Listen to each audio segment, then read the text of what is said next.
تو اون لحظه ای که نگام می کنی دارم آسمونو بغل می کنم.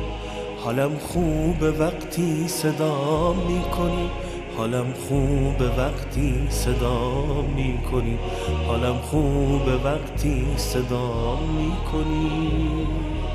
الله الرحمن الرحیم به نستعین انه خیر ناصر و معین و صلی الله علی سیدنا و نبینا ابی القاسم محمد و علی آلہ الطیبین الطاہرین المعصومین لا سیما بقیت اللہ فی الارضین روحی و ارواح العالمین لتراب مقدمہ الفدا۔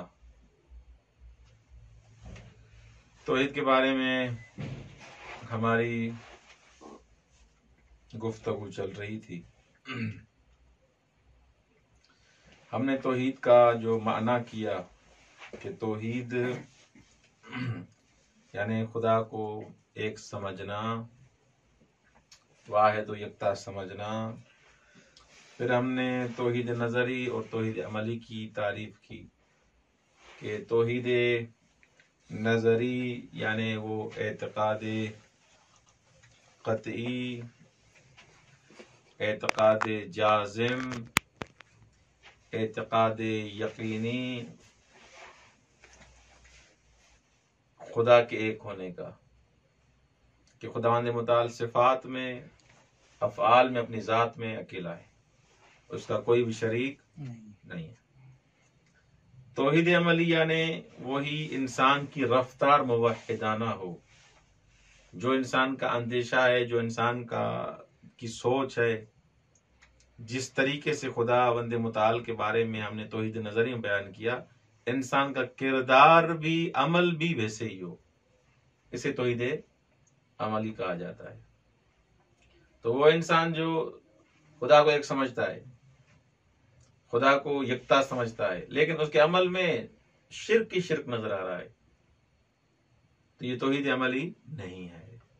توحید عملی یعنی وہ رفتار موحدانہ، آپ کا کردار، آپ کا عمل بھی موحد والا ہو، اسے توحید عملی کہا جاتا ہے۔ اچھا، اس کے بعد ہم نے بیان کیا کہ یہ جو توحید ہے، اس توحید میں ایک جو توحید کی قسم ہے وہ ہے توحید ذاتی۔ ہو تین قسم کے حساب سے ہم توحید کو تقسیم کرتے ہیں: توحید ذاتی، توحید صفاتی، توحید افعالی۔ یہ جو توحید ذاتی ہے، توحید صفاتی ہے، توحید افعالی ہے، یہ کس کی تقسیم ہے؟ توحید نظری کیا توحید عملی کی؟ توحید نظری کی۔ توحید نظری کی تقسیم ہے۔ توحید نظری کی تین قسمیں ہیں: توحید ذاتی، توحید صفاتی، توحید افعالی۔ سب سے پہلے توحید ذاتی، اس کی طرف آتے ہیں۔ توحید ذاتی کسے کہا جاتا ہے؟ توحید ذاتی کا مطلب یہ ہے کہ خداوند متعال ایک ہے، یکتا ہے، اس کا کوئی مثل اور مانند نہیں ہے، اس کا کوئی شریک نہیں ہے۔ درست؟ اس کے علاوہ خداوند متعال اس معنی سے علاوہ، اس معنی کے علاوہ خداوند عالم کی جو ذات ہے وہ بسیط ہے، اس میں ترکیب نہیں ہے۔ یعنی توحید ذاتی میں آپ اس ترکیب کو خدا سے سلب کرتے ہیں۔ درست؟ بس توحید ذاتی میں ہمارے پاس دو مطلب ہیں، دو باتیں ہیں جن کی طرف توجہ دینا ضروری ہے۔ ایک، خداوند متعال کی جو ذات ہے وہ بسیط ہے، بسیط ہے یعنی مرکب نہیں ہے۔ درست؟ یہ کس میں توحید ذاتی کی بات کر رہے ہیں ہم۔ خداوند متعال کی ذات کیا ہے؟ بسیط ہے۔ بسیط ہے یعنی مرکب نہیں ہے، اس میں ترکیب اصلاً آ ہی نہیں سکتی۔ درست؟ ایک دفعہ کثرت درونی ہے، دوسرا کثرت خارجی ہے۔ یہ توحید کو جب اس انداز سے دیکھتے ہیں توحید ذاتی کو، یعنی کثرت درونی کا ہم انکار کر رہے ہیں، یعنی خداوند متعال اجزاء سے پاک ہے، اس میں کوئی ترکیب نہیں آ سکتی، درست؟ ایک دفعہ ذات خداوند کو آپ اندرونی حساب سے، اجزاء کے حساب سے نہیں دیکھ رہے آپ، بلکہ دیکھ رہے ہیں کہ اس کے مقابلے کا کوئی نہیں ہے، اس کا کوئی شریک نہیں ہے، اس جیسا کوئی نہیں ہے، تو یہ اندرونی حساب سے یہ ربط اس کا نہیں ہے، بلکہ بیرونی حساب سے، یعنی کوئی خارج میں ہو جو اس جیسا ہو، خارج میں ہو جو اس کا شریک ہو، اس سے بھی خداوند متعال پاک ہے۔ بس ذات خداوند توحید ذاتی میں دو مطلبوں کا سمجھنا ضروری ہے۔ نمبر ایک کہ ذات پروردگار اجزاء سے پاک ہے، اس میں کوئی بھی ترکیب نہیں ہے کہ جز جز جز جز جز ہوں اس سے ایک مل کے اللہ بنے، ایسے نہیں ہے۔ اس کی بھی نفی ہے توحید ذاتی میں، اور اس کی بھی نفی ہے کہ خداوند متعال جیسا کوئی نہیں ہے، اس کا کوئی شریک نہیں ہے۔ بس دو چیزوں کی آپ کیا کر رہے ہیں؟ نفی کر رہے ہیں۔ خوب، یہ جو پہلا جز آپ نے پڑھا، پہلا جو مطلب پڑھا کہ خداوند متعال اجزاء سے پاک ہے، خدا کے وجود میں کوئی ترکیب نہیں ہے، یہ نفی ترکیب اس کو دروا کے متکلم توحید احدی کہتے ہیں۔ توحید احدی، توحید احدی یعنی اس میں کوئی ترکیب نہیں ہے، اس کے اجزاء نہیں ہے، یعنی بسیط ہے۔ بسیط اس کو کہتے ہیں جس کے جز نہ ہو، جس کے جز نہ ہو۔ اور دوسرا جو بعد ہے جس میں ہم نے کہا کہ خداوند متعال زیادہ نہیں ہے، خدا ایک ہی ہے، خدا یکتا ہے، اس کا کوئی شریک نہیں ہے، اس جیسا نہیں ہے، اس کا کوئی کف نہیں ہے، بلکہ ایک ہی ہے کائنات میں، یکتا ہے، اس کو کہتے ہیں نفی تعدد، نفی تعدد اور توحید واحدی، توحید واحدی۔ بس یہ جب یہ بات سمجھ میں آ گئی تو ہم دو چیزوں کی دروا کی گفتگو کر رہے ہیں، ایک توحید احدی، دوسرا توحید واحدی۔ توحید احدی کیا ہے؟ توحید احدی میں آپ خداوند متعال کے بارے میں توحید ذاتی کی یہ ڈیفینیشن کر رہے ہیں، یہ تعریف کر رہے ہیں کہ خداوند متعال کے اجزاء نہیں ہیں، اس میں ترکیب نہیں ہے، جس چیز میں ترکیب نہ ہو اس کو بسیط کہا جاتا ہے، اور خداوند متعال اس حساب سے اس تعریف کو کیا کہیں گے؟ توحید احدی۔ اور خدا کا کوئی شریک نہیں ہے، خدا جیسا کوئی نہیں ہے، اس جیسا کوئی نہیں ہے، اس کا کف نہیں ہے کوئی، اس کا ہمتا نہیں ہے کوئی، اس کو کیا کہیں گے؟ توحید واحد۔ واضح ہو گیا؟ اچھا، یہ دو مطلب جب آپ کے لیے واضح ہو گئے کہ ترکیب خدا کی ذات میں کیا ہے؟ محال ہے، تو متکلم حضرات اہل بیت علیہ السلام کی روایات سے، قرآن سے عمیق مطالب کو بیان کرتے ہیں، یہاں پر بہت گہرے مطالب کو، بہت عمیق مطالب کو یہاں پر بیان کرتے ہیں۔ بہرحال ان کو آرام آرام سے ہم اسٹیپ بائی اسٹیپ واضح کریں گے اور ان پر دلائل قائم کریں گے کہ خداوند متعال کی ذات بسیط کیوں ہے۔ آپ جو کہتے ہیں خدا میں ترکیب نہیں ہو سکتی، خدا کے اجزاء نہیں ہو سکتے، یہ جو ہم کہتے ہیں یہ کیوں، اس کا سبب کیا ہے؟ بھائی دلیل، ہاتھو برہانکم ان کنتم صادقین، اگر آپ سچے ہیں خدا میں ترکیب نہیں آ سکتی تو کیوں نہیں آ سکتی؟ ہمیں تو ترکیب ہے نہیں ہے، انسانوں میں ترکیب ہے، گوشت خون پتہ نہیں کیا کیا کس چیزوں سے بنے ہیں ہم، خدا میں ترکیب کیوں نہیں ہے؟ آپ نفی ترکیب جو آپ کر رہے ہیں خدا سے، نفی تعدد جو کر رہے ہیں، توحید احدی اور توحید واحدی کے قائل ہوئے، دلیل مد دلیل علی توحید الاحد والواحدی، درست؟ خوب، اس کی طرف آتے ہیں۔ خداوند متعال بسیط ہے، یہ ذہن میں آ گیا۔ ہمارا مدعا کیا ہے؟ ہمارا مدعا کیا ہے؟ خداوند متعال ذات پروردگار بسیط ہے، درست؟ اس کے لیے دلیل چاہیے ہم نے مدعا روشن طریقے سے واضح کر دیا۔ یہ تو ابھی تک مدعا تھا نا، مثلا کوئی کورٹ میں جائے اور کہے کہ یہ میرا بیٹا ہے مثلا، ہاں، تو اس سے جج پوچھے گا نا تمہارا بیٹا ہے تو کیوں بیٹا ہے؟ دلیل لے کے آؤ۔ وہ کہے گا نہیں تمہارا میرا بیٹا ہے، میرا بیٹا ہے، دلیل، ہاتھ پہ دلیل، خوب، بغیر دلیل نہیں مانیں گے، درست؟ یہاں بھی ہم جو کہہ رہے ہیں کہ خداوند متعال کی ذات بسیط ہے، اس کی ذات میں ترکیب نہیں ہے، اس کی ذات میں کوئی شریک، اس کا شریک نہیں ہے، تو احدی اور واحدی کا ہم کہہ رہے ہیں دلیل لگا۔ خوب، اس بات کی مدعا واضح ہو گیا، درست؟ اب اس کو ہم ثابت کرتے ہیں، وکیل بن کے ثابت کریں گے کہ خداوند متعال کی ذات میں کوئی ترکیب نہیں ہے، کوئی اجزا نہیں ہے. اچھا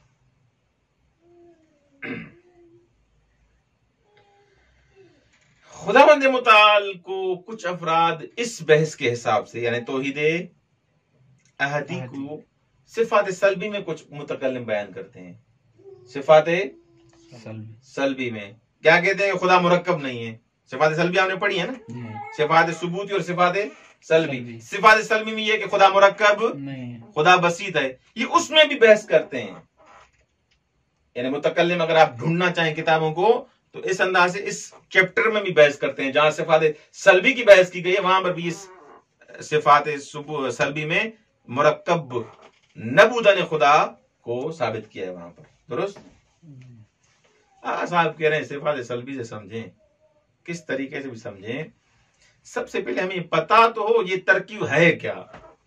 خدا مرکب نہیں یعنی کیا. یہ جو کہہ رہے ہیں خدا مرکب نہیں یعنی کیا, آپ کی کیا مراد ہے, اس ترکیب سے کیا مراد ہے. اللہ صاحب کہہ رہے ہیں ترکیب کی 3 قسمیں. توجہ کیجیے گا, ترکیب کی 3 قسمیں. ایک ترکیب ترکیب عقلی ہوتی ہے, ایک ترکیب ترکیب خارجی, ایک ترکیب ترکیب مقداری. خدا تینوں ترکیبوں سے پاک ہے. ہم نے جب کہا خدا مرکب نہیں ہے, تمام ترکیبوں سے پاک ہے. خدا منزہ ہے, اس میں ترکیب اصلا راہ ہی نہیں ہے, کوئی راستہ ہی نہیں ہے ترکیب خدا کی بارگاہ ایزدی کے وجود میں. اچھا ترکیب عقلی کیسے نہیں ہے. مثلا آپ ترکیب کرتے ہیں عقلی حساب سے, اس شے کا وجود ہے یا عدم ہے. خوب, اس شے کا وجود ہے یا عدم ہے. ہاں, ایک شے کا مرکب ہونا وجود اور عدم سے. خوب, جیسے آپ ماہیات جو وہ ماہیتیں امکانی ہیں ان کے بارے میں ایسے ہی کہتے ہیں کہ ان کا وجود اور عدم کیا ہے, برابر ہے. ممکن وجود یہی کہتے ہیں نا کہ ہو یا نہ ہو کوئی ضروری اس کا وجود نہیں ہے, لیکن خدا کا ہونا وجود, خدا کا وجود کیا ہے, ضروری ہے. اچھا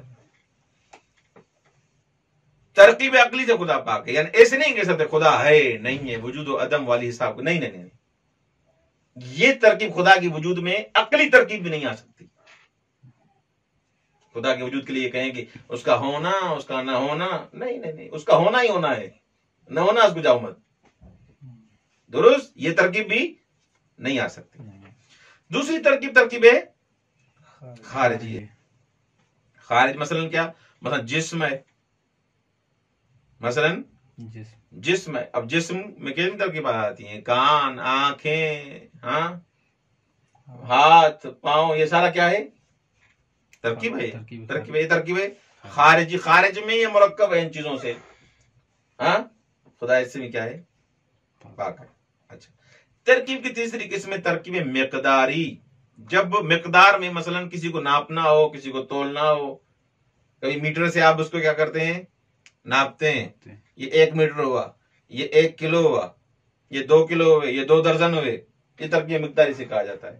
خدا میں سے بھی پاک ہے. درست. اچھا اب یہ 3 ترکیبوں کا آپ نے کیا کر دیا, انکار کر دیا کہ خدا نہ مرکب عقلی ہے, نہ مرکب خارجی ہے, نہ مرکب مقداری ہے. یہ بھی آپ نے پھر بات ہی کی. دلیل, آپ نے کہا خدا بسیط ہے, ہم نے مان لیا. آپ نے کہا خدا مرکب نہیں ہے. ترکیب کی 3 قسمیں ہیں, ترکیب عقلی, ترکیب خارجی, ترکیب مقداری. ان سے خدا پاک ہے. آپ نے ترکیب کی تعریف بھی کر دی تینوں ترکیبوں کی مثال کے ساتھ. آغا یہ بتائیں خدا مرکب کیوں نہیں ہے, دلیل لے کے آئیں. یہ تو آپ نے پھر بات ہی کی ہے. درست کہہ رہے ہیں آغا, گھبرائیں نہیں, ہم آپ کو بالکل دلیل کے ساتھ ثابت کرتے ہیں کہ خداوند مرکب نہیں, اس میں کوئی ترکیب نہیں آ سکتی. اچھا اس چیز کو ثابت کرنے کے لیے کہ خداوند متعال مرکب نہیں ہے, خدا کی ذات بسیط ہے, سب سے پہلی دلیل, توجہ کیجیے گا, دلیل کی طرف آ رہے ہیں ابھی. سب سے پہلی دلیل یہ کہ خداوند متعال مرکب خارجی نہیں ہے. خارج میں جو مرکب نظر آ رہے ہیں آپ ایسے نہیں ہے. نفی ترکیب خارجی, خارجی ترکیب سے خداوند متعال پاک ہے. اچھا کہہ رہے ہیں کہ جب بھی کوئی چیز مرکب ہوتی ہے, جب بھی کوئی چیز کیا ہوتی ہے, مرکب ہوتی ہے, تو اس کے کیا ہوتے ہیں, احسنتم, اس کے کیا ہوتے ہیں, جز ہوتے ہیں. مرکب یہ ٹیبل ہے مثلا, درست, اس کے اجزاء ہیں، اس کے چار مثلا اس کے کیا ہیں، اس کی چار ٹانگیں ہیں مثلا، درست، ان چار ٹانگوں سے، لکڑی سے، اس بلاخر میخ سے، رنگ سے، اس خاص ترکیب سے یہ میز بنی، درست. ہاں خدا متعال ترکیب خارجی سے کیا ہے، پاک ہے، درست. مرکب کے کیا ہوتے ہیں، مرکب خارجی کیا ہوتے ہیں، اجزاء ہوتے ہیں.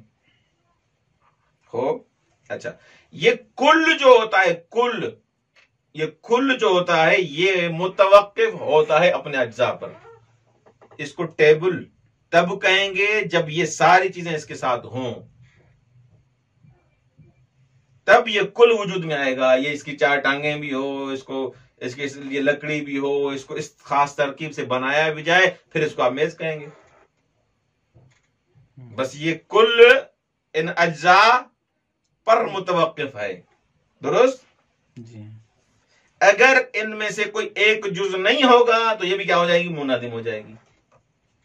ہو سکتا ہے اس کو اگر وہ جو حضرت علی اس کو جو بنا رہا ہے اس کو در بنا دے تو یہ در بن جائے گا، میز نہیں بنے گی، درست. یعنی ایک جز نہیں ہوگا، ایک اس کا جز نہیں ہوگا، مرکب وجود میں نہیں آئے گا. بس یہ مرکب محتاج ہے کن کا، جز کا، اجزاء کا. اور یہ ہر جز اس کل کے وجود پر مقدم ہے. ہر جز، پھر لکڑی آئے گی نا، لکڑی کو پھر تراشے گا، اس کو رنگ لگائے گا، اس کو خاص سیٹنگ دے دے گا، ان چار ٹانگوں خاص مقدار بنائے گا، اس کے چار پائے بنائے گا، وہ چار پائے بن جائیں گے. اس کے بعد دوبارہ ایک چیز بچھائے گا، اس کو تختے کی صورت دے گا، اس کو پھر کیا لوہے کی کیلیں اس میں وہ مندرج کرے گا، وہ لگائے گا، اس کے بعد یہ میز بنے گی. یہ سارے اجزاء مقدم ہے کس پر، اس میز کے وجود پر. یہ نہیں ہوں گے تو میز بھی نہیں ہے، درست. آغا صاحب کہتے ہیں کہ خداوند متعال کی ذات ممکن نہیں ہے کہ اس کا وجود غیر خدا پر متوقف ہو. کیوں؟ اس سے کیا ہوگا، محتاج، اس سے یہ لازم آئے گا خدا کیا ہو جائے، ممکن ہو جائے، ممکن ہو جائے، خدا کیا ہو جائے، ممکن ہو جائے. در حالانکہ خداوند متعال کیا ہے، واجب وجود. وجود ہے. کوئی ایسا وقت نہیں ہے، کوئی ایسا لمحہ نہیں ہے کہ خداوند متعال نہ ہو. ہمیشہ ہے، ہمیشہ رہے گا، ہمیشہ سے تھا. آپ جس طریقے میں ترکیب بنا رہے ہیں، یہ اجزاء پر متوقف ہونا مرکب کا، یہ خدا کی ذات میں نہیں آ سکتا. واضح ہو گیا. بس خدا میں ترکیب خارجی ترکیب نہیں آ سکتی. اچھا، بس خدا کی ذات میں اجزاء خارجی نہیں ہے، ترکیب خارجی گئی. آتے ہیں ترکیب عقلی کی طرف. دیکھیں آپ جب انسان کی تعریف کرتے ہیں، الانسان حیوان ناطق، انسان کیا حیوان ہے، ایک جنس لگاتے ہیں تعریف میں، ایک فصل اس کے لیے کریٹ کرتے ہیں، درست. خوب وجود و ماہیت کی اس میں پارٹیشن کرتے ہیں، اس میں تقسیم کرتے ہیں، اس میں یہ بلاخر سسٹم ہوتا ہے سارا. ایسا ہے نہیں کہ ترکیب میں کیا کرتے ہیں، ترکیب عقلی کی بات کر رہا ہوں. وجود، عدم، جنس، فصل، خاصہ، عرض عام، عرض خاص، پڑھا ہے نا منطق میں. خوب یہ کس میں کرتے ہیں آپ، جو موجودات ہیں ممکن وجود ہے اس میں کرتے ہیں آپ. انسان کی تعریف کرتے ہیں جنس سے قریب کے ساتھ، فصل قریب کے ساتھ، جنس سے بعید کے ساتھ، ہاں خاصے کے ساتھ. مثلا یہ تعریف کی اقسام جو ہیں، حد تام، حد ناقص، رسم تام، رسم ناقص، جو چار قسمیں ہیں. خوب خداوند متعال وجود محض ہے، اس میں آپ یہ نہیں کہیں گے کہ وجود، عدم، جنس، فصل. اصلا یہ چیزیں اس خداوند متعال ذات میں کیوں؟ کیونکہ یہ جنس، یہ فصل ماہیت کے خاصے ہیں. کس خاصے ہیں؟ خداوند متعال کوئی ماہیت ہے نہیں، وہ وجود محض ہے. کیا ماہیت اس کی؟ وہ ماہیت ہوگی جو اس میں یہ ترکیباتیں عقلی آئیں گی، ترکیبات ذہنی آئیں گی. خداوند متعال تو وجود محض ہے.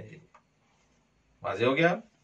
اچھا، بس خداوند متعال ترکیب عقلی سے بھی پاک ہے. اس میں تمام کمالات وجودی موجود ہیں. واضح ہو گیا؟ جی بس آپ ایسے نہیں کر سکتے خدا سے کسی کمال کو سلب کریں، کسی کمال کو سلب نہیں، یہ نہیں کر سکتے آپ. اچھا، تیسری ترکیب کون سی تھی؟ ترکیب مقداری. ترکیب مقداری بھی خدا اس سے کیا ہے؟ پاک ہے. وہ کیسے آگا؟ ترکیب مقداری وہ کیسے؟ وہ بھی ایسے ہی آسان طریقے سے جیسے ہم نے اس ترکیب خارجی میں بیان کیا کہ دیکھیں خداوند متعال یہ جو ترکیب مقداری ہے جس کی ناپ تول آپ کر رہے ہیں، خوب اگر ذات خداوند متعال کو جز فرض کیا جائے، وہ جز یا ممکن الوجود ہے یا واجب الوجود ہے. درست؟ وہ ممکن الوجود ہے یا واجب الوجود ہے. اگر ممکن الوجود ہے، اگر ممکن الوجود ہے خوب، تو اس کے جو دوسرے اجزاء ہیں اس کے ساتھ کیا آئے گا؟ لازم متغیر ہے. ایک جز دوسرے جز سے کیا ہو جائے گا؟ متغیر ہو جائے گا. یعنی ایک جز واجب، ایک جز کیا ہو جائے گا؟ ایک جز واجب الوجود، ایک جز کیا ہو جائے گا؟ ممکن الوجود. ہو تو اس میں لازم یہ آئے گا کہ ذات الہی کل کے حساب سے واجب الوجود، اس کے جز کیا ہو جائیں گے؟ یہ پورا کا پورا واجب ہے لیکن اس کے اجزاء کیا ہیں؟ یہ لازم آئے گا، یہ لازم ہے. اچھا، کہ نہیں یہ محال ہے. یہ کیا ہے؟ محال ہے کہ ایک چیز پوری واجب الوجود ہو، اس کے اجزاء کیا ہو؟ ممکن الوجود ہو. درست؟ کیونکہ ممکن نہیں ہے کہ ممکن الوجود کے اجزاء کے ملنے سے واجب وجود میں آ جائے.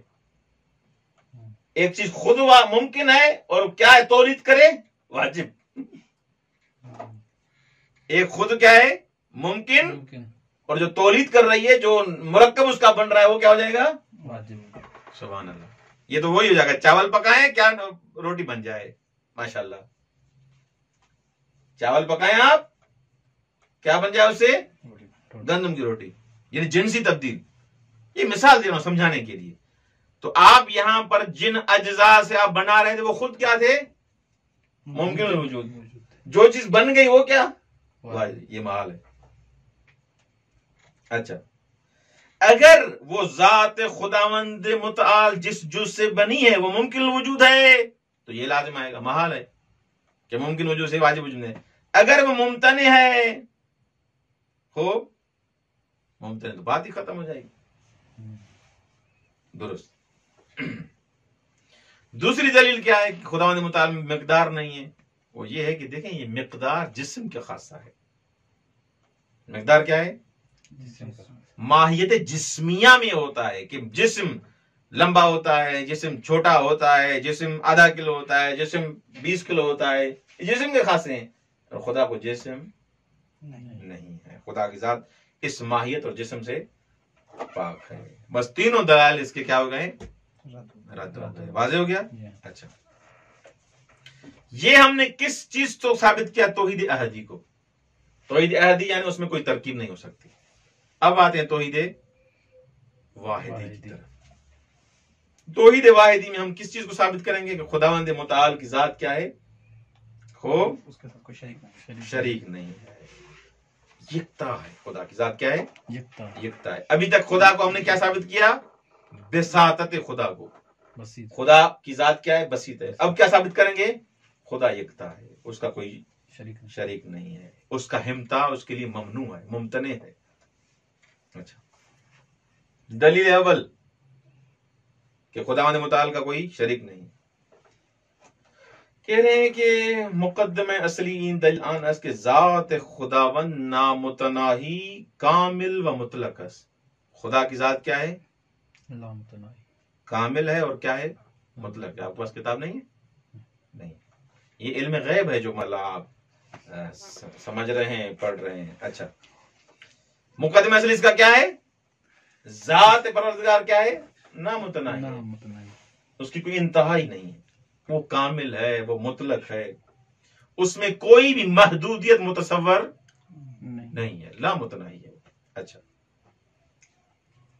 کیونکہ اس کا وجود جو ہے اس کی تقاضا یہ ہے کہ اس میں کوئی بھی کمال کم نہ ہو، ہر کمال اس میں موجود ہے، ہر کمال اس میں موجود ہے۔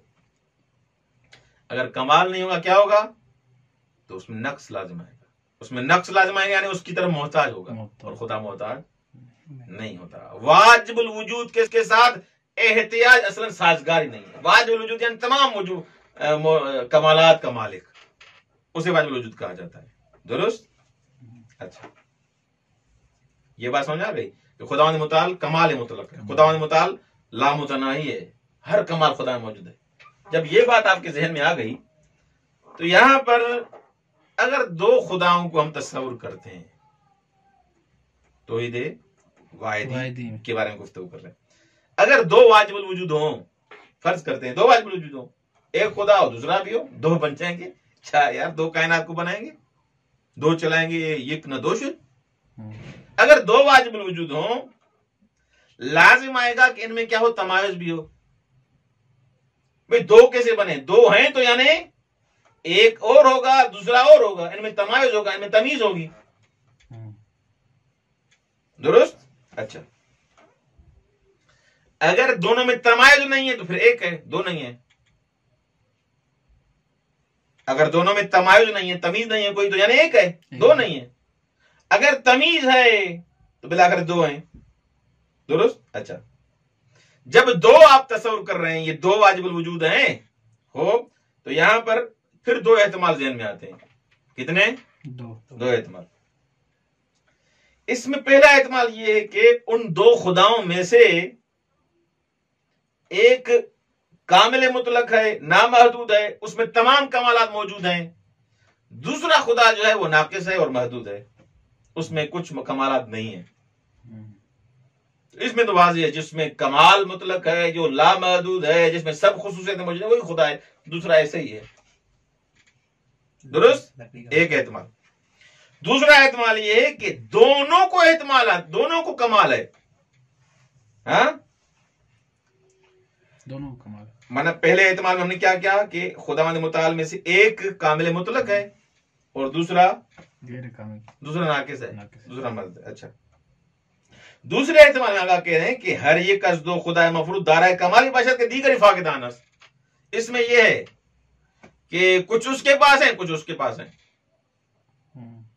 یعنی 20 کمالات ایک خدا کے پاس، 20 کمالات دوسرے خدا کے پاس، درست؟ یعنی آپس میں بانٹ دیے کمالات، اس میں جو کمالات اس خدا کے پاس ہیں وہ اس خدا کے پاس نہیں، جو اس کے پاس ہیں اس کے پاس نہیں، درست؟ مثلا ایک خدا سطح 4 پاس ہے، دوسرا دکترا کی ہوئی اس نے، دوسرا مثلا ایک خدا زمین بناتا ہے، ایک خدا آسمان بناتا ہے، ایک خدا انسان بناتا ہے، ایک خدا جن بناتا ہے، ایک خدا سورج بناتا ہے، ایک خدا جو چاند بناتا ہے وہ سورج نہیں بنا سکتا، جو انسان بناتا ہے وہ جن نہیں بنا سکتا، یعنی ایک خدا ایسا ہے جس میں کچھ کمالات ہیں، ایک خدا جس میں کچھ کمالات نہیں ہیں۔ نتیجہ اس احتمال کا کیا ہوگا؟ نتیجہ یہ ہوگا کہ اصلاً یہ اس کمال میں جو اس کے پاس نہیں ہے، یہ اس کمال میں اس سے کم ہے، اس سے کیا ہے؟ کم ہے، ناقص ہے، محتاج ہے۔ اس کو وہ زمین نہیں بنانی، اگر زمین بنانی ہوگی کیا کرے گا؟ دوسرے خدا کو کہے گا زمین تو بنا کے دے، مجھے زمین بنانے نہیں آتی، اس کمال میں کیا ہو جائے گا؟ فاقد ہو جائے گا۔ اچھا، تو کیا ہو جائے گا؟ ایک ایسا خدا بن جائے گا جو العیاذ باللہ اس کی ہم وہ کر دیں گے، جو ایسا خدا ہوگا جو وجود اور عدم دونوں سے بنا ہوگا، یعنی ایک خدا ایسا ہوگا جس میں کچھ کمالات ہوں گے، کچھ کمالات نہیں ہوں گے، یعنی وجود یعنی وہ کمالات کا ہونا، عدم یعنی کمالات کا نہ ہونا۔ بس خدا جو مرکب ہو وجود اور عدم سے بنا ہوا ہو تو وہ خدا نہیں ہوتا، وہ مرکب ہوتا ہے، وہ مرکب اپنے اجزاء کا کیا ہوتا ہے؟ محتاج ہوتا ہے، جو محتاج ہے وہ خدا نہیں ہوتا، کیونکہ خدا ہر ترکیب سے کیا ہے؟ بس ترکیب یعنی حتی عقلی ترکیب بھی خدا ممکن ہے نہیں ہے۔ آپ نہیں کہہ سکتے یہ خدا ایسا ہے جس میں کچھ وجود، کچھ کمالات ہیں، کچھ کمالات نہیں ہیں، نہیں ہیں، ہیں، وجود عدم ترکیب، اور خدا ترکیب سے کیا ہے؟ پاک ہے. درست. نتیجہ کیا ہوا؟ خدا ایک ہی ہے. اگر دو ہوتے تو ان دو احتمالوں سے خالی نہیں تھا. دو احتمال کون سے تھے؟ پہلا احتمال کیا تھا؟ توجہ، جلدی بتاؤ. پہلا احتمال کیا تھا؟ کہ ایک کے پاس ہو، دوسرے کے پاس کچھ بھی نہ ہو. کچھ ہیں، کچھ ایک کے پاس ہو، ایک پاس کچھ نہ ہو. تو ٹھیک ہے، جس کے پاس ہے وہی خدا ہے. دوسرا احتمال یہ تھا کہ کچھ اس کے پاس کمالات ہیں، کچھ اس کے پاس کمالات ہیں. اس میں یہ ہوگا کہ جو اس کے پاس کمالات ہوں گے وہ اس کے پاس نہیں ہوں گے، جو اس کے پاس کمالات ہوں گے وہ دوسرے خدا کے پاس نہیں ہوں گے. یعنی یہ مرکب ہے خدا وجود سے اور عدم سے. ہاں، اس میں کچھ ہے کچھ نہیں ہے، تو یہ مرکب ہو جائے گا. جو مرکب ہوتا ہے وہ محتاج ہوتا ہے، جو محتاج ہوتا ہے وہ خدا. واضح ہو گیا؟ اچھا، آغا صاحب کہہ رہے ہیں تیسرا احتمال بھی آ سکتا ہے. آپ کیسے تیسرا احتمال نہیں آ سکتا؟ آپ نے دو احتمال بنا دیا اپنی طرف سے. ہاں، دونوں میں کمال. ہاں، ہم احتمال بنا دیں، تیسرا احتمال بنا دیں. دونوں بالکل اتھارٹی والے ہوں، اس میں بھی پورے کمالات، اس میں بھی پورے کمالات. آغا صاحب کہیں گے پھر دو نہیں ہے، ایک ہے. آپ کو کیسے پتا چلا دو ہیں؟ وہ وہی ہے جو یہی ہے. یہ کہاں سے پتا چلا کہ یہ دو ہیں؟ بھائی مثلا یہ دو چیزیں ہیں، ان میں سے میں دو جو سمجھ رہا ہوں ان میں تمایز ہے. اس کا رنگ کالا ہے، اس کا سفید ہے، یہ بلیک ہے، یہ مثلا یہ پن کلر ہے، یہ ماؤس ہے، یہ موبائل ہے. اس میں تمایز کر رہا ہوں میں. یہ دو تب بنی ہے. اس کو میں دو کہہ سکتا ہوں، خود اس کو نہیں کہہ سکتا. دو یہ ایک ہی ہے.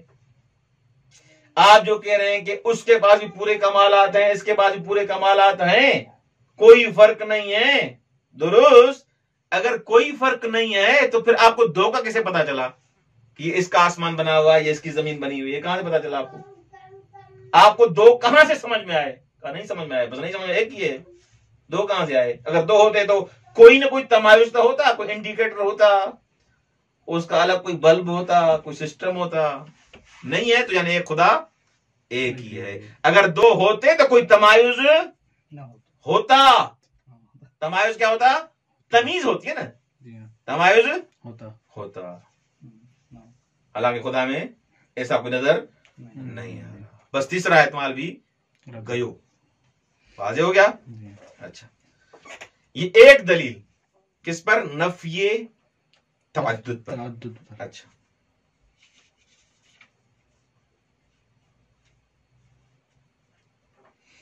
دلیل دوم پڑھے نا؟ دلیل دوم. اچھا، اگر دو خدا واجب الوجود فرض شون در اصل وجوب وجود با یک دیگر مشترک خان بود. ہاں، اگر دو خدا ہوں، مثلا دو خدا اگر فرض کریں، ہم فرض کریں دو خدا ہیں، دو واجب الوجود ہیں، دونوں وجود رکھتے ہیں یا نہیں رکھتے؟ رکھتے ہیں. وہ بھی موجود ہے، یہ بھی وہ بھی واجب الوجود، یہ بھی واجب الوجود، دونوں موجود ہیں. مشترک کس بات میں ہو گئے؟ وجود میں. اچھا، درست.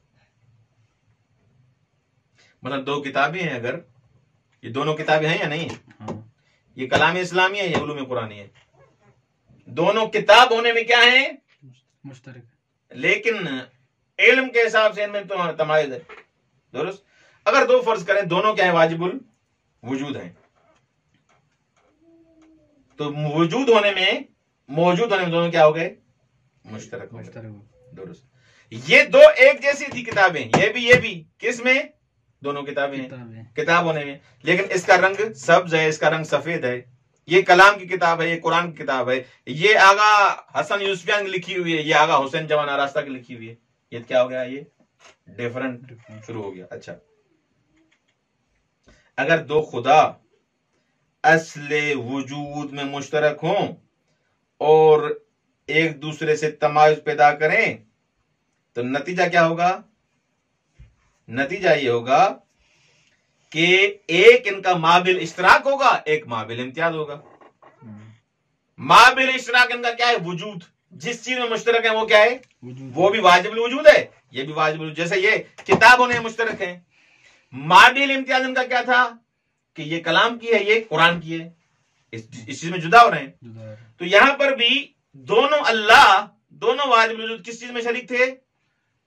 واجب ہونے میں، وجود میں شریک تھے. اچھا آگا پھر ما بالامتیاز ہونا چاہیے نہیں ہونا چاہیے؟ ہونا چاہیے، کیونکہ یہ اگر ایک ہیں تو اگر دونوں ایک ہیں، بلکہ دو نہیں ہیں بلکہ ایک ہے، اور آپ جب کہہ رہے ہیں کہ دونوں دو ہیں، ایک نہیں کہہ رہے آپ، ایک ہے تو بس ختم، خدا ایک ہی ہے، بس بات ہی ختم ہو جائے گی. اگر دونوں دو ہیں تو دو کہاں سے آئیے؟ دو ما بالامتیاز ڈھونڈیں گے نا آپ ان کو دو کہہ رہے ہیں یا ایک کہہ رہے ہیں؟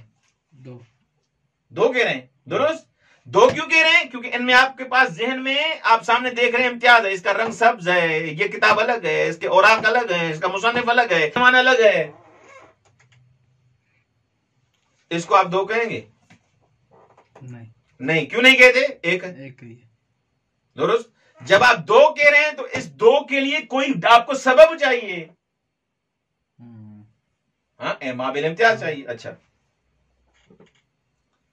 کہہ رہے ہیں کہ بنا بر لازمیات کے ذاتیانہ از دو جز ترکیب یافتے، ایک ما بالامتیاز ایک ما بالاشتراک.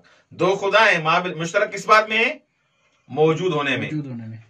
مشترک ہیں کس میں؟ ما بالاشتراک وجود ہونے میں. ما بالامتیاز کیا ہے؟ وہ جو ہی بنا لیں آپ. درست.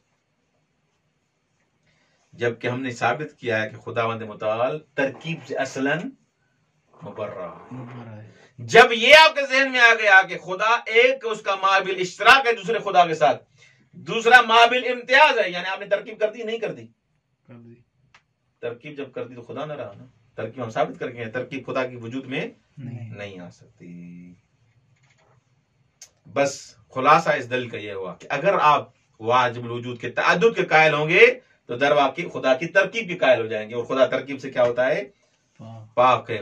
محال ہے کہ خدا کے وجود میں ترکیب آئے. دوسری دلیل بھی ختم. دوسرا خدا نہیں ہو سکتا. ہوتا تو یا اس جیسا ہے، کہہ رہیں گے اس جیسا ہے کس میں؟ موجود ہونے میں. اس جیسا نہیں ہے اس چیز میں. یہ کیا ہو گئی؟ ترکیب ہو گئی. ترکیب سے خدا. تیسری دلیل کہ دوسرا خدا نہیں ہے. دو دلیلیں ہو گئی نا، یاد ہے؟ ہاں پہلی دلیل کیا تھی؟ نہیں کس کی نہیں ہے کیا؟ پہلی دلیل کیا تھی؟ کہ خداوند متعال ایک ہے. کیا تھی؟ ہاں واحد ہے. واحد ہے. اس پہ کیا دلیل تھی؟ پہلی دلیل کیا تھی؟ پہلی دلیل یہ تھی، میں اب دوبارہ ریکارڈنگ بھی ہو رہا ہے کہ میں دوبارہ اس کو بیان کروں گا تو پھر وقت لے لے گا. پہلی دلیل یہ تھی کہ اگر دوسرا خدا ہے تو یار اس میں سارے کمالات وہی ہیں جو اس میں ہیں. ہاں تو پھر دو نہیں ایک ہے. درست. اگر اس میں ایک خدا ایسا ہے جس میں سارے کمالات موجود ہیں، ایک خدا ہے جس میں کچھ کمالات ہیں کچھ نہیں ہیں، تو اس میں تو واضح بات ہے جس کے پاس سارے کمالات ہیں وہی خدا ہے. وہی خدا ہے. دوسرا احتمال کیا تھا کہ کچھ کمالات اس میں کچھ کمالات اس میں. کہہ رہے ہیں یہ خدا ان میں سے کوئی بھی نہیں ہے. کیوں؟ اس لیے کہ جو جس چیز کا اس میں نقص موجود ہے وہ کیا ہوگا؟ محتاج ہو جائے گا. جو محتاج وہ خدا نہیں ہوگا. ایک دلیل تھی. اور دوسرا اس میں ترکیب لازم آ جائے گی. ترکیب لازم آ جائے گی کہ ایک چیز اس میں ہے ایک چیز اس میں نہیں ہے، اور خدا میں ترکیب نہیں آ سکتی. واضح ہو گیا؟ دوسری دلیل تو ابھی بتائی، وہ تو انشاءاللہ ذہن میں ہوگی. پکا کرو ذہن پکا. دلیل سوم برہان تمانو. برہان کہہ رہے ہیں یہ بھی ایک توحید پر ایک مشہور دلیل ہے جس کو دلیل تمانو بھی کہا جاتا ہے، برہان تمانو بھی کہا جاتا ہے. اچھا کہہ رہے ہیں کہ اس برہان میں کتنا وقت ہو گیا ہے؟ 30. ہاں اس برہان میں ہم 3 احتمالوں کے ساتھ روبرو ہو رہے ہیں. کتنے احتمال؟ 3. نمبر 1، یہ جو دو خدا ہیں ایک دوسرے سے منع کر رہا ہے. تمانو یعنی ایک دوسرے سے روکنا، جلوگیری کرنا ہو، یعنی ایک دوسرے کو روک سکتا ہے، ایک دوسرے کو روک رہا ہے، دوسرا نہیں روک سکتا. تو اس سے تو واضح ہو گیا کہ جو قوی ہے جو اس کو روک رہا ہے وہی خدا ہے، جو نہیں روک سکتا وہ خدا کس بات کا ہے؟ اس کا پریشر ہی نہیں. درست. اچھا ایک احتمال. اچھا دوسرا کیا ہے؟ دونوں ایک دوسرے کو رد کر رہے ہیں، اس کا وہ بھی اور یہ بھی، دونوں کا پریشر ٹائٹ ہے. اچھا تیسرا احتمال کیا ہے؟ کہ دونوں کچھ نہیں کر سکتے. یہ تو کچھ نہیں. اچھا کہہ رہے ہیں کہ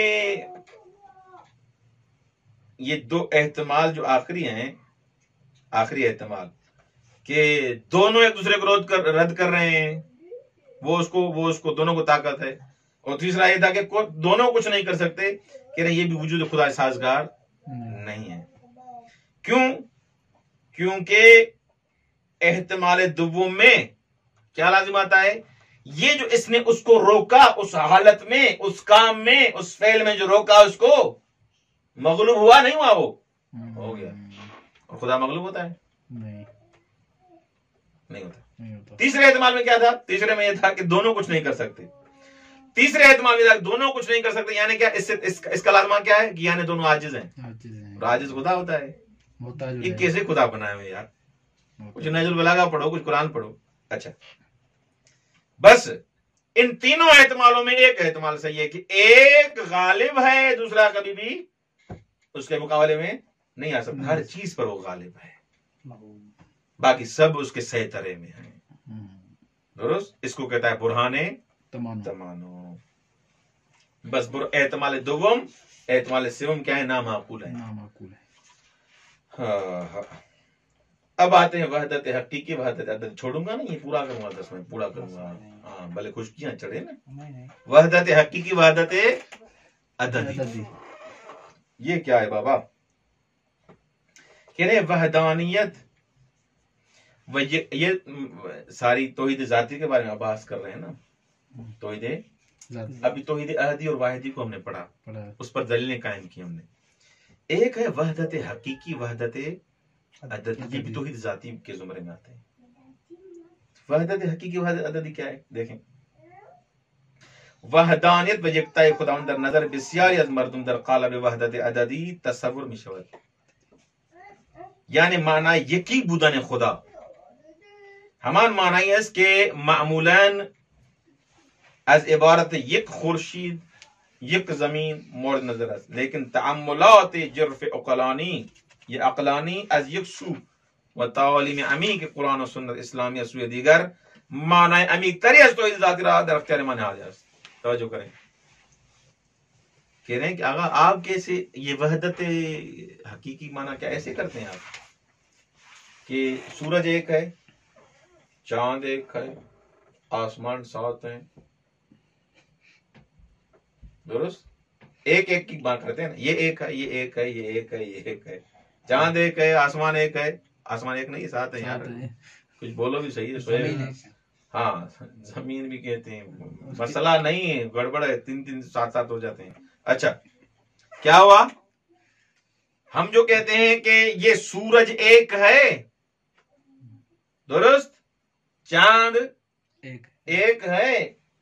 اگر ہم یہ کہتے ہیں خدا بھی ایسے ہی ایک ہے، اس معنی میں ایک ہے، یا وحدت کی یہاں پر کوئی اور معنی ہے؟ توجہ کیجیے گا.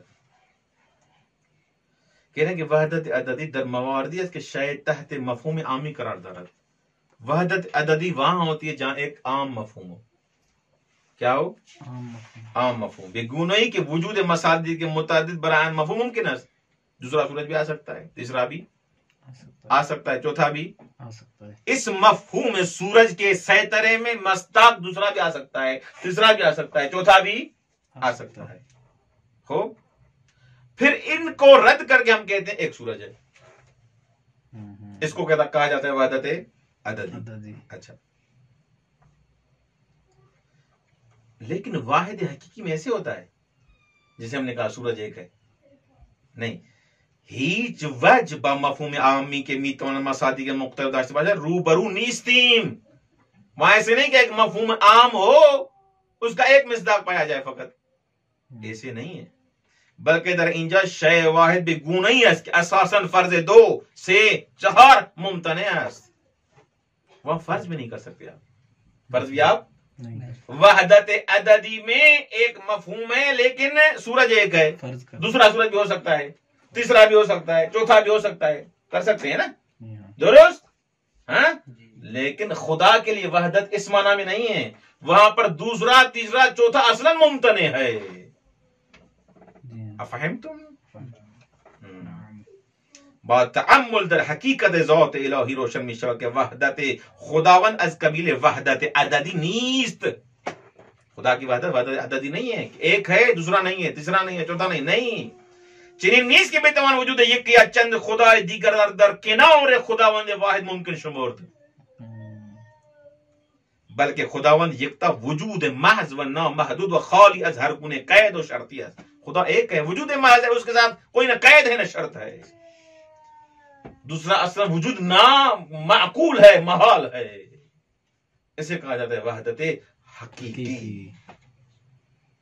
متوجہ؟ بس خداوند متعال کے درمیان خدا کے بارے میں کون سی وحدت مراد ہے؟ وحدت عددی لا، وحدت حقیقی. اب سوال یہ دوبارہ آ رہا ہے کہ آقا یہ توحید کے بارے میں آپ نے توحید ذاتی کی تعریف کی، ہاں، اس پر دلالہ آپ نے قائم کیے، خدا بسیط ہے، خدا کا کوئی ثانی نہیں ہے، خدا کا کوئی شریک نہیں ہے، خدا کا کوئی ہمتا نہیں ہے، خدا یکتا ہے. یہ قرآن میں کوئی دلیل ہے اس پر؟ ارے بابا جام گنج، درست؟ اس سندھی میں کبھی کبھی بات کریں کیونکہ آپ سندھی بیٹھے ہوئے. اچھا، توحید احدی، درست، اور توحید واحدی، دو ہم نے پڑھی نا، توحید احدی اور توحید احدی یعنی خدا بسیط ہے، مرکب نہیں. توحید واحدی یعنی خداوند متعال کا کوئی شریک نہیں ہے. کہہ رہے ہیں کہ خداوند متعال کی یکتائی پر قرآن مجید کی سورہ شورا کے آیت نمبر 11 دلیل ہے. بسم اللہ الرحمن الرحیم. لیس کمثلہ شیء وہو السمیع البصیر. اس کا کوئی شبیہ نہیں ہے، اس کا کوئی نظیر نہیں. واضح ہو گیا؟ اور یہاں پر جو کہتے ہیں یہ لیس کمثلہ شیء، لیس کمثلہ شیء، نہیں اس جیسا کوئی. یہ کاف کا بھی تشبیہ کیا ہے؟ اگر مثل کا معنی اس جیسا ہے تو کاف کا معنی بھی اس جیسا ہے، درست؟ میں اگر کہوں لیس کل عباس شخص، عباس جیسا کوئی نہیں، درست؟ یہ معنی صحیح ہے. لیکن میں کہوں لیس کمثلہ شیء، اس جیسا کوئی نہیں ہے، کاف کا معنی بھی اس جیسا، مثلی کا معنی بھی اس جیسا. یہ خداوند متعال نے آیات میں دو باتیں تکرار کر دی ہیں. کیوں؟ یہ بات صحیح ہے. معنی فارسی میں کیا ہوگا؟ ہیچ چیزی مانند 19، کوئی چیز اس جیسی نہیں ہے. ہو تو مفسرین یہاں پر کیا کہتے ہیں؟ لیس کمثلہ شیء سے کیا مراد ہے؟ کچھ مفسرین کہتے ہیں یہ حروف کاف جو ہے زائد ہے، یہ حرف کاف کیا ہے؟ زائدہ ہے. اچھا، اور کہتے ہیں پھر کاف کیوں آیا؟ زائدہ ہے لیکن تاکید کے لیے آیا ہے، اس جیسا کوئی بھی نہیں ہے، یہ تاکید کے لیے آیا ہے. اچھا، کہ دوسرے کہتے ہیں نہ بابا، قرآن میں کوئی چیز زائد نہیں ہو سکتی. ہر جگہ کوئی چیز قرآن میں زائد اضافی نہیں ہے. آپ کو سمجھ میں نہ آئے پھر زائد ہے تو پھر کیا ہے؟ کہہ رہے ہیں آگا یہاں پر مثل ذات کی معنی ہے، مثل ذات کے معنی میں ہے، اور کاف مثل کی معنی میں، یعنی خدا کی ذات جیسا کوئی نہیں ہے. فہم تو؟ اچھا، بہرحال جو معنی بھی لے لیں، چاہے کمثلہ شیء میں زائد لے لیں یا تاکید لے لیں یا مثل سے مراد ذات لے لیں، خداوند متعال کی ذات نامحدود ہے، نامتناہی ہے، درست؟ اچھا، قرآن اس کو سمجھاؤ سید کو. اچھا، دوسری قرآن مجید کی کا پورا سورہ ہے سورہ توحید. قل هو اللہ احد اللہ الصمد لم یلد ولم یولد ولم یکن له کفوا احد. خدا یگانه است، خدا ایک ہے، بے نیاز ہے، نہ باپ ہے نہ بیٹا ہے، اس کا کوئی بھی کوف نہیں ہے، درست؟ یہ خدا کی جو صفت احد اور واحد احد خدا کی بساطت ذات پر دلالت کرتی ہے، واحد خدا کے یکتائی پر دلالت کرتی ہے. سورہ توحید کو پڑھے، یہ دونوں صفات اللہ کی سمجھ میں آ جائیں گی. اور کفر بھی سمجھ میں آ گیا، یعنی خداوند متعال کا کوئی شریک نہیں ہے، نہیں. سبحانہ هو اللہ الواحد القہار، پاک و منزہ ہے کہ وہ خدا یکتا اور قہار ہے، یکتا اور قہار ہے. خداوند متعال کی کیا ذات کیا ہے؟ وحدانیت اس میں ہے، وہ قہاریت ہے اس میں، وہ ایسا موجود ہے جو محدود نہیں ہے، لا محدود ہے، لا متناہی ہے. اگر خداوند متعال کی ذات موجود ہوتی، العیاذ باللہ متناہی ہوتی، تو کسی کے وجود کے نیچے مقہور ہوتی، کوئی اس پر اور سلطہ کرتا، کوئی اور اس پر قبضہ کرتا، کوئی اس پر اور حکمران ہوتا. درحال کہ قہاریت فقط کس کی ہے؟ خدا کی ہے. واضح ہو گیا؟ اچھا، روایات میں توحید آتی ہے، ہاں روایت میں ہے، میں ایک دو پڑھ بھی دیتا ہوں. جیسے رسول خدا صلی اللہ علیہ وآلہ وسلم نے فرمایا، ان تعرفہ بلا مثال ولا شبہ وتعرفہ الہا واحدا خالقا قادرا اولا وآخرا وظاہرا وباطنا لا کف له ولا مثل له فذاک معرفت اللہ حق معرفته. رسول خدا فرماتے ہیں بلا مثال ہے، ہاں وہ بلا شبہ ہے، اس کی کوئی شبیہ نہیں ہے، وہ یکتا ہے، وہ قادر ہے، وہ توانا ہے، اول بھی وہی ہے، آخر بھی وہی ہے، آشکار بھی وہی ہے، پنہان بھی وہی ہے، اس کا کوئی مانند نہیں ہے. یہی اللہ کی معرفت ہے، حق معرفت یہی ہے، اگر پہچاننا ہے یہی خدا ہے. درست. مولا متقیان علی ابن ابی طالب علیہ السلام اس وقت جب جنگ جمل میں ایک شخص آیا اور خدا کی توحید کے بارے میں اس نے سوال کیا، تو مولا متقیان نے توحید کے وہاں پر 4 معانی کیے ہیں، ان میں 2 کو باطل قرار دیا، 2 کو صحیح قرار دیا. سوال آ سکتا ہے نا کہ مولا علی کے نزدیک کون سی توحید باطل ہے اور کون سی توحید صحیح ہے.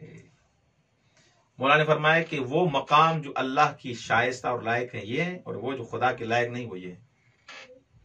فَأَمَّا اللَّذَانِ لَا يَجُوزَانِ عَلَيْهِ فَقَوْلُ الْقَائِلِ وَاحِدٌ يَقْصُدُ بِهِ بَابَ الْأَعْدَادِ. مولا فرماتے ہیں وہ جو قائل کہنے والا یہ کہے کہ وہ خدا واحد ہے اور واحد سے مراد توحید عددی لے، جب یہ بھی جس کی نفی کی، جیسے سورج ایک ہے، اگر یہ مراد ہے اس کی فَهَذَا مَا لَا يَجُوزُ، یہ خدا کے لیے کہنا صحیح نہیں ہے. خدا کی وحدت توحید حقیقی ہے، وحدت حقیقی ہے. لِأَنَّ مَا لَا ثَانِيَ لَهُ لَا يَدْخُلُ فِي بَابِ الْأَعْدَادِ، جس کا کوئی ثانی نہیں وہ عدد کے اصلاً دائرے میں نہیں آ سکتا. وَقَوْلُ الْقَائِلِ هُوَ وَاحِدٌ مِّنَ النَّاسِ يُرِيدُ بِهِ النَّوْعُ مِنَ الْجِنْسِ فَهَذَا مَا لَا يَجُوزُ عَلَيْهِ. اور وہ شخص جو کہے کہ واحد من الناس اور اس سے مراد یہ ہو کہ یہ ایک جنس ہے اور جنس کی یہ نوع ہے اور اس کی یہ نوع ہے، مولا نے فرمایا یہ بھی خدا کے لیے جائز نہیں ہے. لِأَنَّهُ تَشْبِيهُ جَلَّ رَبُّنَا عَنْ ذَلِكَ، خدا ان چیزوں سے پاک ہے. وَأَمَّا اللَّذَانِ يُثْبِتَانِ فِي قَوْلِ الْقَائِلِ، اور وہ چیزیں جو خدا کی بارگاہ میں ثابت ہیں، جو توحید صحیح ہے، وہ یہ ہے 2 معنی، وہ کون سے؟ انہ عز وجل واحد لیس له فی الاشیاء، واحد ہے لیکن اشیاء میں نہیں ہے. لیس فی الاشیاء شبہ، اشیاء میں اس کا کوئی شبیہ نہیں ہے. کذالک ربنا وقول القائل انہ عز وجل احدی المعنی، یہ یعنی بانہ لا ينقسم فی وجود ولا عقل ولا وہم. کذالک ربنا عز وجل، میرا پروردگار تو وہ ہے ہاں جو وجود میں، عقل میں، وہم میں اصلا تقسیم ہی نہیں ہو سکتا، اس میں ترکیب آ ہی نہیں سکتی. احدی المعنی ہے، وہ احدی المعنی ہے، فقط وہ، اس میں ترکیب نہیں آ سکتی. خدا نے مولا متقیان نے توحید واحدی کو بھی بیان کیا، توحید احدی کو بھی بیان کیا، وحدت حقیقی کی مولا نے بیان کیا ہے. اچھا، واحد یا مولا متقیان نہج البلاغہ خطبہ نمبر 185 185 نمبر خطبہ میں مولا فرماتے ہیں واحد لا بعدد ودائم لا بعمد، لا بعمد، واحد ہے لیکن توحید عددی والا نہیں، 1 ہے 2 ہے، نہیں یہ نہیں ہے، ایسا واحد ہے جس کا کوئی بھی دوسرا نہیں ہے. وَدَائِمٌ لَا بِعَمَدٍ، دائم ہے لیکن مدت والا دائم نہیں ہے، 200 سال والا 500 سال والا نہیں، اس کا وجود ہاں بی پایان ہے۔ درست۔ امام صادق علیہ السلام، آخر روایت اور التماس دعا، امام صادق علیہ السلام سے روایت ہے کہ جب مولا امام صادق علیہ السلام نے اللہ اکبر کا معنی پوچھا اپنے ایک اصحاب میں سے کسی سے، کہ اس شخص نے کہا کہ اللہ اکبر من کل شیء، اللہ ہر چیز سے بڑا ہے۔ مولا نے اس سے پوچھا کہ اللہ اکبر کا معنی کیا ہے؟ اس نے کہا اللہ اکبر من کل شیء، اللہ تمام اشیاء سے بڑا ہے، جو بھی کائنات میں چیز ہے اس سے اللہ کیا ہے؟ بڑا ہے۔ مولا نے کہا یہ اللہ اکبر کا معنی ہے؟ مولا نے فرمایا پھر ایسے ہوگا فکان سم شیء فیکون اکبر منہ۔ مولا نے کہا پھر تم تو یہ کہہ رہے ہو کہ پہلے کوئی چیز ہو اس سے پھر کوئی بڑی ہو، تم اللہ کے لیے یہ کہہ رہے ہو؟ کہ مولا ہاں میری مراد یہی ہے کہ پہلے کوئی چیز ہو، شے ہو، اور اس سے اللہ کیا ہو؟ بڑا ہو۔ مولا نے فرمایا اللہ اکبر کا معنی یہ ہے اللہ اکبر من ان یوسف، اللہ وہ ہے جو اکبر من ان یوسف، جس کو صفت بیان کرنے سے وہ بڑا ہے، اس کی صفت نہیں بیان کی جا سکتی، نہ کہ کوئی چیز ہو اس سے بڑا ہو، نہیں، ایسے نہیں۔ اکبر من ان یوسف، خداوند متعال بزرگ ایسے کہ اس کی کوئی آپ وصف بیان کر سکیں۔ کل ما خلقتم، جو بھی چیز آپ ذہن میں سوچتے ہیں وہ آپ کی مخلوق ہے، وہ خدا نہیں ہے۔ توجہ ہے؟ بس یہاں پر ان احادیث سے اور قرآن کی آیات سے ہم نے یہ پڑھا کہ خداوند متعال کی ذات نہ مرکب ہے بلکہ کیا ہے؟ بسیط ہے۔ توحید ہاں احدی اور واحدی اس معنی میں ہے، وحدت حقیقی ہے، وحدت عددی نہیں ہے۔ روایت سے بھی ثابت ہے، قرآن آیات سے بھی ثابت ہے۔ انشاءاللہ کل توحید صفاتی کو پڑھیں گے۔ والسلام علیکم ورحمۃ اللہ وبرکاتہ۔ اللہ صلی اللہ